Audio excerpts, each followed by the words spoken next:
BHK flat 842 SFTలో 59 లక్షలు మాత్రమే. Kompally Oakridge international school కి 5 నిమిషాల దూరంలో.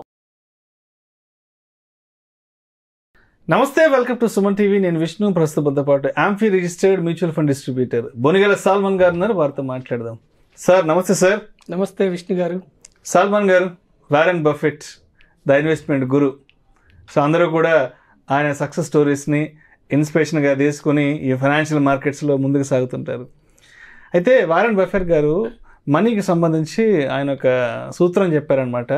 Don't depend on a single income, make investments to create multiple income sources. అంటే ఎప్పుడూ కూడా ఒక్క ఇన్కమ్ మీద మాత్రమే ఆధారపడకండి, ఇన్వెస్ట్మెంట్స్ చేసుకుంటూ వెళ్తే మీకు రకరకాల అంటే మల్టిపుల్ ఇన్కమ్ సోర్సెస్ అనేవి మీకు తయారవుతాయి అంటూ కూడా ఒక మాట చెప్పారు. అండ్ ఇంకొక విషయం కూడా చెప్పారు, అంటే అంతా ఖర్చు పెట్టేసుకున్న తర్వాత ఇన్వెస్ట్మెంట్స్ చేయడం కాదు, మీరు ఇన్వెస్ట్మెంట్స్ చేసుకున్న తర్వాత ఏదైతే సర్ప్లస్ ఉంటుందో దాన్ని ఖర్చు పెట్టుకోమని చెప్పారు కదా. సో మరి అంటే దీని మీద మీ పర్సెప్షన్ ఏంటి? మీరు దీన్ని ఎలా ఇన్స్పిరేషన్గా తీసుకొని చెప్తారు? థ్యాంక్ యూ విష్ణు గారు, మంచి క్వశ్చన్ అడిగారు. వారెన్ బఫెట్ గారు మనకి ఇన్వెస్ట్మెంట్ పితామహుడు. అవును, ఫాదర్ ఆఫ్ ఇన్వెస్ట్మెంట్. ప్రపంచానికి ఫాదర్ ఆఫ్ ఇన్వెస్ట్మెంట్. ప్రపంచానికి ఇన్వెస్ట్మెంట్ నేర్పించాడు. ఓకేనా, 100 కోట్లు, 1000 కోట్లు, 1,00,000 కోట్లు కూడా చూసారు. అయితే విష్ణు గారు మంచి సూత్రాలు చెప్పారు ఆయన, ఆర్థిక సూత్రాలు. మనకు ఇప్పుడు 10,000 వస్తున్నాయి అనుకోండి, చిన్న ఉద్యోగి 10,000 వస్తున్నాయి. ఖర్చు పెట్టిన తర్వాత సేవ్ చేద్దామంటే, ఇన్వెస్ట్ చేద్దామంటే ఏం మిగలకపోవచ్చు. కానీ 1,000 రూపాయలు 10% ఇన్వెస్ట్మెంట్ చేసి 9,000 జీతం అని ఇన్వెస్ట్ చేస్తే 9,000 నా జీతం అనుకుని స్పెండ్ చేస్తే అతను చక్కగా కొన్ని రోజుల తర్వాత ఆర్థికంగా స్థితిమంతుడు అవుతాడు. 20,000 వస్తున్నాయి, నెలకి 2,000 ఇన్వెస్ట్ చేసి 18,000 జీతం. మొదటి సూత్రం, ఎంతన్నా రానివ్వండి, ఫస్ట్ ఇన్వెస్ట్మెంట్కి 20% అమౌంట్ తీసి మిగతాదే నా ఇన్కమ్ అని స్పెండ్ చేయాలి. వారెన్ బఫెట్ గారి సూత్రం. రెండవ సూత్రం ఏమిటి? ఆయన ఏమన్నది, don't depend on single income. ఒకే ఆదాయం మీద ఆధారపడవద్దు. మీరు చేసే ఇన్వెస్ట్మెంట్ వేరే ఇన్కమ్ సోర్స్ మీకు క్రియేట్ చేయాలి. వెరీ గుడ్, మంచిది. అందుకే ఏం చేస్తారు, ఇప్పుడు డాక్టర్స్ చూడండి విష్ణు గారు, ఒక హాస్పిటల్స్లో జాబ్ చేస్తుంటారు, పెద్ద మొత్తంలో జీతాలు వస్తుంటాయి. కానీ మీరు గమనించండి, వాళ్ళు కొన్ని చోట్ల క్లినిక్లు పెట్టుకుంటారు. వాళ్ళకి వచ్చే జీతం ఇప్పుడు యశోదాలో కానీ అపోలోలో కానీ ఉంటే మంచి శాలరీస్ వస్తాయి, కిమ్స్లో కానీ సమ్ టైం కొంతమంది క్లినిక్లు పెట్టుకుంటారు. కొంతమంది చూడండి, ఇప్పుడు మూవీస్ సినిమా వాళ్ళు అయినా కానీ ఇంకొకళ్ళు అయినా కానీ ఆర్టిస్టులు అయినా కానీ వాళ్ళు ఏం చేస్తుంటారు, యాక్ట్ చేస్తుంటారు, కానీ ప్యారలల్గా వాళ్ళు ప్రొడక్షన్ యూనిట్స్ కానీ సమ్ సెకండ్ ఇన్కమ్ జనరేట్ చేసుకుంటుంటారు. కొంతమంది ఏం చేస్తారు, రియల్ ఎస్టేట్లో పనిచేసే వాళ్ళు కూడా ట్రాన్స్పోర్ట్ కోసం కార్లు కొనుక్కొని సెకండ్ ఇన్కమ్ పెట్టుకుంటారు. తెలుసో తెలియకో వారెన్ బఫెట్ గారి ప్రిన్సిపల్ ఫాలో అవుతున్నారు. ఇప్పుడు బాగుంది, పెద్దవాళ్ళు బిజినెస్ పెట్టుకోవాలంటే ఇప్పుడు ఒక కారు కొనుక్కోవాలన్నా ఒక 10 లక్షలు కావాలి, సెకండ్ ఇన్కమ్ జనరేట్ చేసుకోవాలి, ఎక్కువ మొత్తంలో కావాలి. ఇప్పుడు నెలకి 1,000, 2,000 ఇన్వెస్ట్ చేసేవాళ్ళు సెకండ్ ఇన్కమ్ ఎలా జనరేట్ చేసుకుంటారు?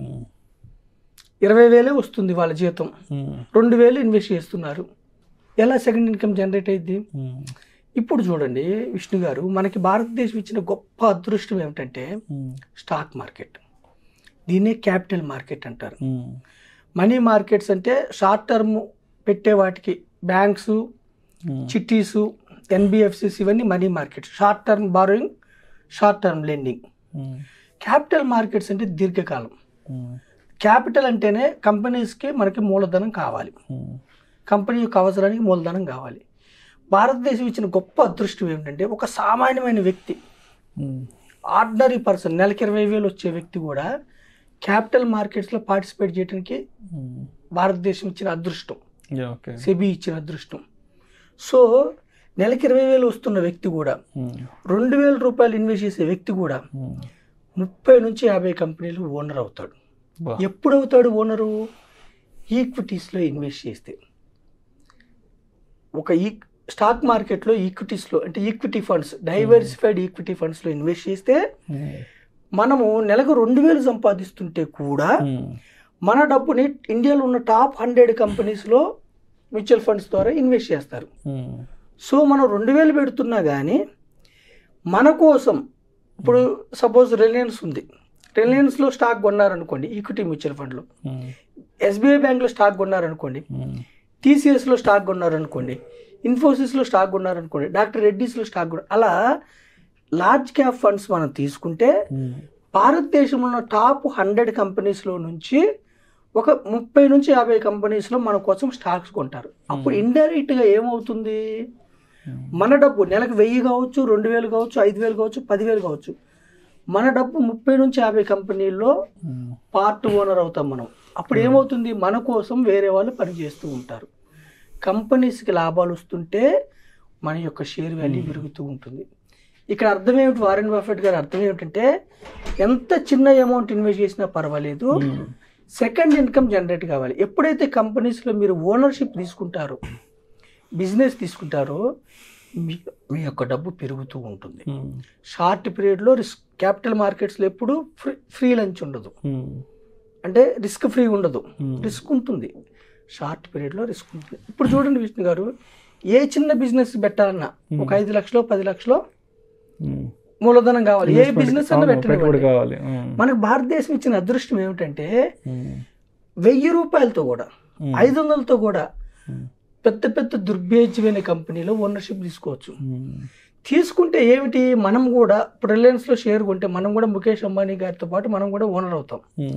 ఓనర్ అయితే ఏమిటి, మనకు ఈక్వల్ రైట్స్ ఉంటాయి. డైరెక్టర్స్ని ఎన్నుకునే అధికారం ఉంటుంది, డివిడెండ్ పొందే అధికారం ఉంటుంది. షేర్లు స్ప్లిట్ అయినప్పుడు, బోనస్ షేర్లు ఇచ్చినప్పుడు మనకు కూడా డబ్బులు వస్తాయి. ఒక షేర్ ఉంటే ఒకటి వస్తుంది. లాభాల్లో పార్టిసిపేట్ అవుతాం. చిన్న మొత్తంతో నెలకి 1,000-2,000 సంపాదించే వ్యక్తి కూడా 30 నుంచి 50 కంపెనీలో ఓనర్ అవుతాడు. దీర్ఘకాలం వెళ్తే ఈక్విటీస్లో వెల్త్ క్రియేట్ అవుతుంది. ఇప్పుడు సెన్సెక్స్ మనం చూసాము, ఈరోజు 84,900, మనం 50,000 అని చెప్పుకుంటున్నాం. దగ్గర దగ్గర 85,000కి ఒక 100 పాయింట్లు తక్కువ. అంటే ఎన్ని అప్ అండ్ డౌన్స్ వస్తే కూడా క్యాపిటల్ మార్కెట్స్లో 15% CAGR రిటర్న్ వచ్చింది. అంటే సామాన్య మానవులకి సెకండ్ ఇన్కమ్ జనరేట్ కావాలంటే ఏంటంటే స్టాక్స్లో ఇన్వెస్ట్ చేసుకోవాలి. అయితే డైరెక్ట్ స్టాక్స్లో ఇన్వెస్ట్ చేసుకుంటే ఆ స్టాక్ యొక్క రిస్క్ మనకి తెలియదు, ఎంత పడిపోతుంది ఎంత పెరుగుతుంది. అందుకే డైవర్సిఫైడ్ ఈక్విటీ మ్యూచువల్ ఫండ్స్లో మనం ఇన్వెస్ట్ చేసుకుంటే మన తరఫున మ్యూచువల్ ఫండ్ సంస్థలు ఒక ఫండ్ మేనేజర్ని పెట్టి ఇన్వెస్ట్ చేస్తారు, మన కోసం స్టాక్స్ కొంటారు. దీర్ఘకాలంలో మనకి 12% జనరేట్ అయ్యే అవకాశం ఉంది. మనకి బ్యాంక్స్లో 8%, 7% వస్తుంది. అంటే 5% ఎక్స్ట్రా జనరేట్ అయ్యే అవకాశం ఉంది. అయితే మొదటి 3-4 ఏళ్ళు రిస్క్ ఉంటుంది.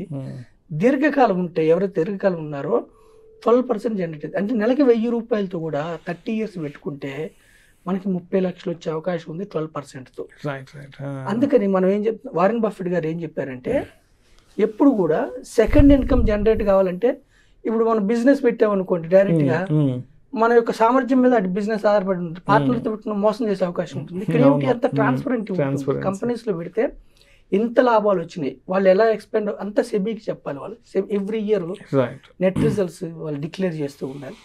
సో వారెన్ బఫెట్ గారు అన్న ఉద్దేశం ఏమిటంటే మీ ఇన్వెస్ట్మెంట్స్ మిమ్మల్ని పేదరికం నుంచి బయటపడేలాగా మీరు ఇన్వెస్ట్ చేయాలి. అంటే డైవర్సిఫైడ్ ఈక్విటీ మ్యూచువల్ ఫండ్స్లో, డైవర్సిఫైడ్ ఈక్విటీస్లో మీరు ఇన్వెస్ట్ చేస్తే మీ యొక్క ఇన్ఫ్లేషన్ బీట్ అయ్యే రిటర్న్స్ వస్తాయి. You will become richer. Thank you sir, thank you so much Salman garu. Thank you అండి విష్ణు గారు.